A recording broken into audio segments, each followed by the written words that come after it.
Hello and welcome to another Tri-tutors video. In today's video, we're going to be discussing direct and reported speech. We're going to be looking at what direct speech is, what indirect speech is, and then we're also going to be talking about how to convert different types of sentences and the different rules we need to remember when converting from direct speech to reported speech.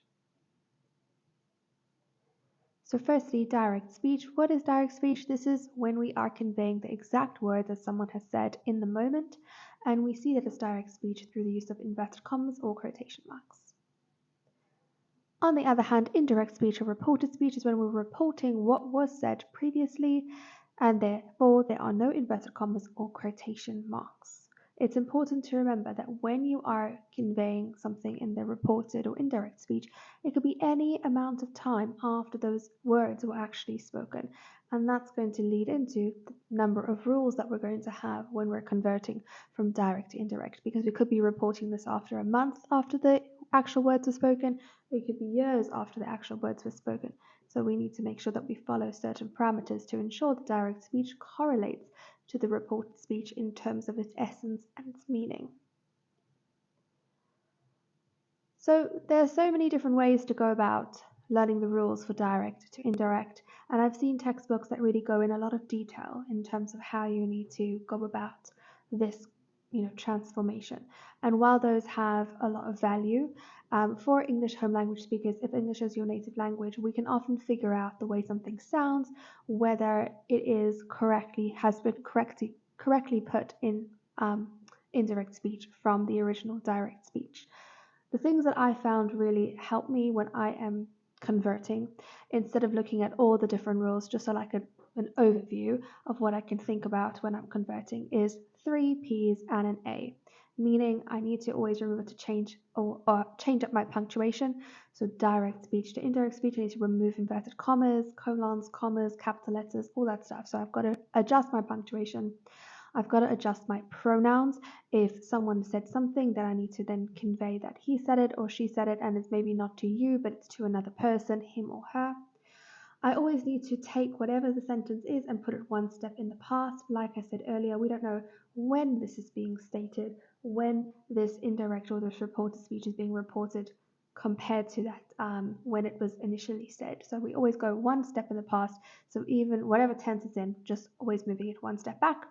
And we've got to change our adverbs. It's usually adverbs of time, occasionally adverbs of place that we need to change. I do have a list of the most common ones that come up, so that comes up at the end of the slides.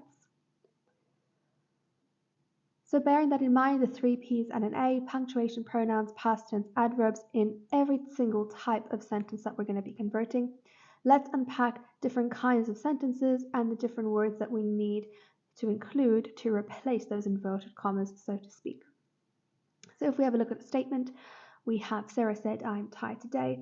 Just a note over here, whenever you're starting direct speech, you always include either a comma or a colon before you open your inverted commas, and you always want to make sure that your punctuation mark, whether it's exclamation mark, question mark, full stop, is always before you close the inverted commas.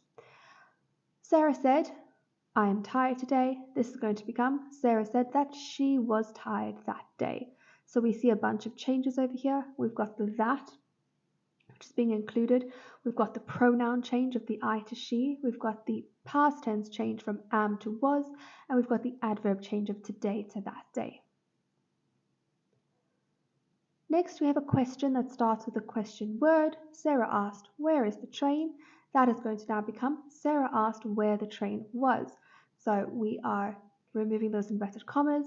We are keeping the question word. We're changing to the past tense, and we're changing the order of the sentence slightly, putting the verb at the end. Notice how for indirect or reported, we do not have a question mark, because this is a question not being asked in real time. This is being reported days, weeks, months, years after the event has transpired, and therefore Sarah is not still asking where the train is. Moving on to questions starting with a verb. So Sarah asked, can I get a coffee? This is going to become Sarah asked if she could get a coffee, or Sarah asked whether she could get a coffee. So notice your different questions. We had where is the train, starting with where, starting with the question word, but sometimes we have questions starting with a verb like can or may. So here we can either choose to use the word if or whether to help us bridge the gap between the direct and reported. Notice how we take can and we put it in one step in the past into could. We've changed the pronoun I to she, and we do not put the question mark in for the reported speech. Moving on to a command. So if we have Sarah yelled, "Students, do your work," we have two options of how we can convert this command into reported or indirect speech. We could say Sarah yelled that the students must do their work, or we could say Sarah yelled at the students to do their work. Either option is going to work, either using that and must or using to. As promised, here are some of the common adverbs that usually change. And they usually slip these into those questions where you're asked to convert from direct to indirect to see if you are paying attention. So now in the direct becomes then in the indirect. Today becomes that day. Tomorrow, the next day. Yesterday, the day before. Tonight, that night. Last night, the night before. Next week, the following week. Ago, before.